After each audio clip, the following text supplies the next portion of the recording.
my friends? It's your old pal Jordan the Lion. How are you all doing today? I hope you said well.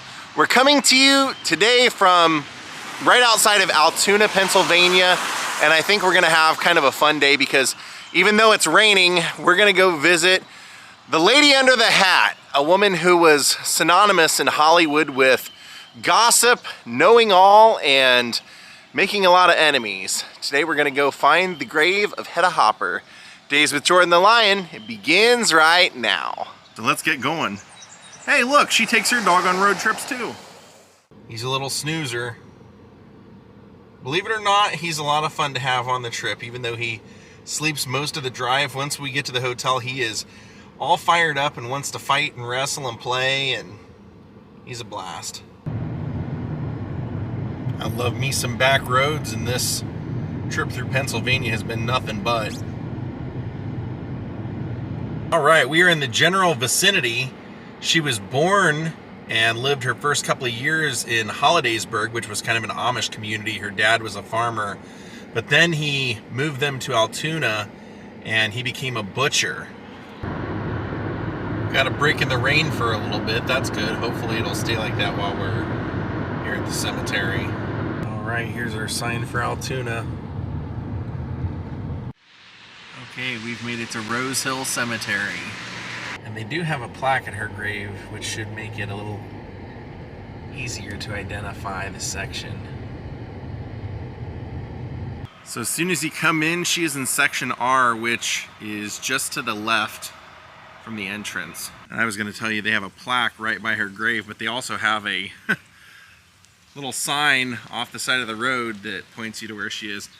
I'm kind of surprised that she's buried out here, because if there was anyone that loved Hollywood, loved being famous, loved being part of Hollywood, it was her. And she did not really seem to enjoy her days in Altoona, it doesn't seem like. I'm surprised she would be here. Right here. She's even listed under her professional name, Hedda Hopper. Kind of a funny story how that came about.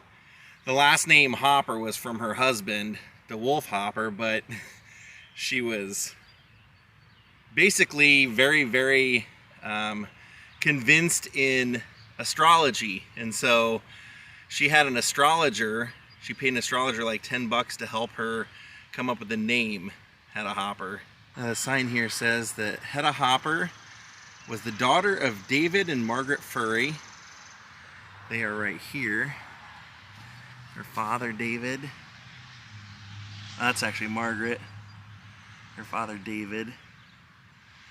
Just trying to keep my shadow out of this. It says her given name was Hilda Furry, which she changed to Hedda later on in life. She was raised in Hollidaysburg and Altoona. She left central Pennsylvania as a young adult to pursue her theatrical career. Hedda appeared in Broadway shows and in more than 100 movies. She became a world-famous old Hollywood gossip columnist and was known for the extravagant hats she wore. Hedda has a star on the Hollywood Walk of Fame. She was married and then divorced to fellow actor DeWolf Hopper. She had one son named William Hopper, and it doesn't say on here, but he was Paul Drake on Perry Mason. Oh, there it does say it, sorry. Best known for his role in Perry Mason television series. Hedda wished to be interred in the family plot in her beautiful hometown of Altoona, PA, that she loved. Now the reason I said that it never really sounded like in everything I've read that she liked it here was because she wanted to be a performer when she was young, and she was pulled out of school when she was in 9th grade because her father made her work in the butcher shop, and she hated it. He wouldn't even pay her, in fact. I guess her mother was suffering from exhaustion, couldn't help. She was one of 9 kids and was the one that had to go in and help.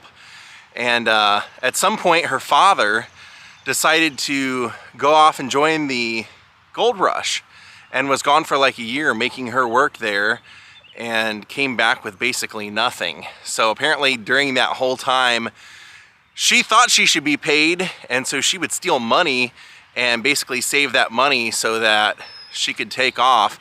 And that's exactly what she did. She ended up leaving here and going to a performing arts school in Pittsburgh. Now, by all accounts, she was not a real gifted performer, but she was good enough. She was pretty, and she had a pretty body. They said she had great legs, so she was a great dancer, and that's what she ended up doing. She ended up taking off after school and going to New York and ending up on Broadway. And one of the descriptions of her said that she looked like maybe the most graceful cow you had ever seen dancing a chorus line. But like I said, she was pretty and was likable, and she would practice to get better, because that's really what she wanted to do with her life. And while she was in one of the productions, she ended up flirting with the star of the show, which was DeWolf Hopper. And he was a highly respected theater actor and was also considerably older. He was 5 years older than her father, who, if we look at her father's grave over here, was born in 1857. Hedda was born in 1890. So they started dating, and he had been married, I believe she was the 5th wife, several times. Real ladies' man, basically. And would still, once they were married even, he would still flirt with people in the productions, and Hedda would be in the productions that he was in. They ended up having a child together, William Jr., and he would be known as Bill. And then Hedda eventually got at this time she wasn't known as Hedda Hopper. She went through 3 or 4 different variations of her name, Elda. But when she got offered a silent movie role, it was for a considerable amount of money. I believe they were going to pay her $100 a week for that.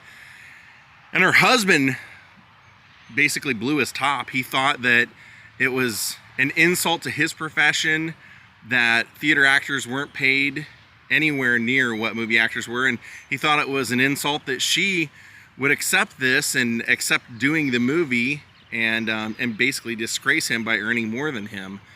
So they didn't have a real good relationship anyway, and she decided to leave him. She decided to divorce him and take her son, and at the age of 38, went off to Hollywood to try and become a superstar. You know, she always thought that she would become a star, and even at the age of 38, by the time she got out to Hollywood, she got a contract with MGM, and they started using her quite a bit. She would end up doing a lot of bit parts, side characters, but she had, because of her roles on Broadway, she developed this kind of hoity-toity, kind of aristocratic way of speaking, and so it limited what she could be put in, because she always kind of came off as kind of a socialite type character.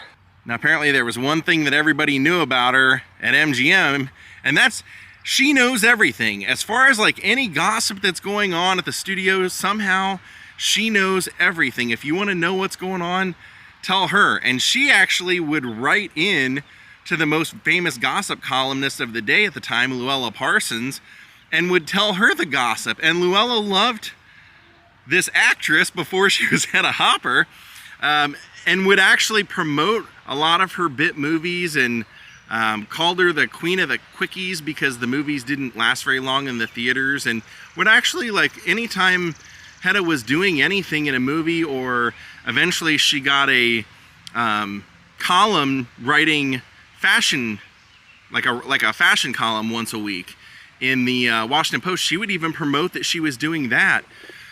She would end up keep doing these parts, and then as she got older, the parts were coming harder and harder to come by. So she had to end up supplementing her work by becoming a realtor, and would actually sell $30 an acre, most of the San Fernando Valley, to Mae West and Bob Hope. Now, she had a really interesting writing style. She was Luella would basically report the gossip, but Hedda Hopper, when she was doing the fashion, she kind of put it in her own words. You really got her personality out of it, and she was kind of biting about it. And basically what ended up happening was, the way all these gossip columnists had originally started out was something that the studios wanted. They realized that if there were gossip, that created a buzz and an interest in actors. And so it was really them that provided all the information and gave the gossip columnists the access to these stars. And so apparently, a lot of the studios were just kind of tired of Louella Parsons being the only person in town, and they ended up getting, I believe it was Esquire, hired Hedda Hopper to be their new gossip columnist, and then she got syndicated through the LA Times and then became a serious rival to Louella Parsons. And once she started writing the gossip columns, she knew that she needed something to kind of distinguish her, and that's where the hat came in. She started wearing these colorful, fancy hats, and even would be quoted as saying she had like 200 or 300 hats. So she would write a daily gossip column, and she would get criticized. I think it was actually because she didn't have a lot of schooling for her grammar, so she ended up just dictating to her staff her gossip column. She would walk in every day and say, "I'm here, slaves," and would start dictating the gossip for the day. And she had a real powerful personality. It was said like she prided herself on basically being a, you know, for lack of a better word, a biatch.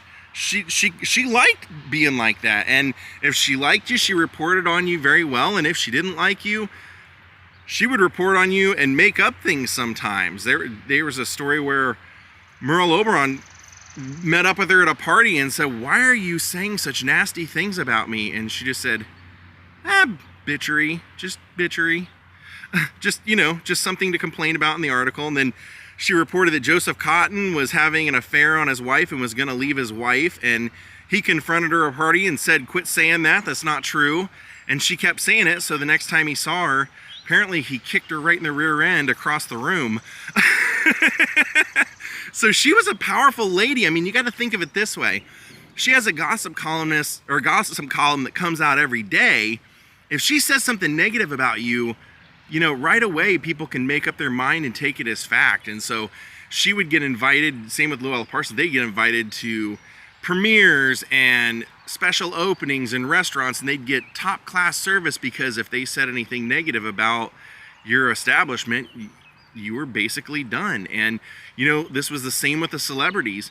If the celebrity had some bit of gossip and they weren't telling the gossip columnists and they came out later, they would, you know, especially Hedda, she would take it personal that you didn't tell her in advance and let her get the scoop. In some cases, she would turn on people for that. I remember the first way I even heard about her was when I saw Sunset Boulevard.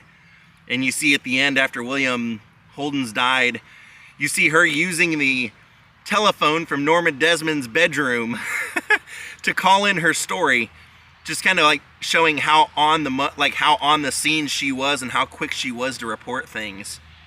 But you know, one of the things that I thought was really kind of fascinating about her was she prided herself on being this gung-ho American, and anti-socialist, anti-communist, anti-pinko, would write about that stuff constantly, would call out people that she thought were communists or pinkos or anything. And yet Lucille Ball was one of her best friends. In fact, when Hedda Hopper died, Lucille Ball was outside of her room waiting to visit her.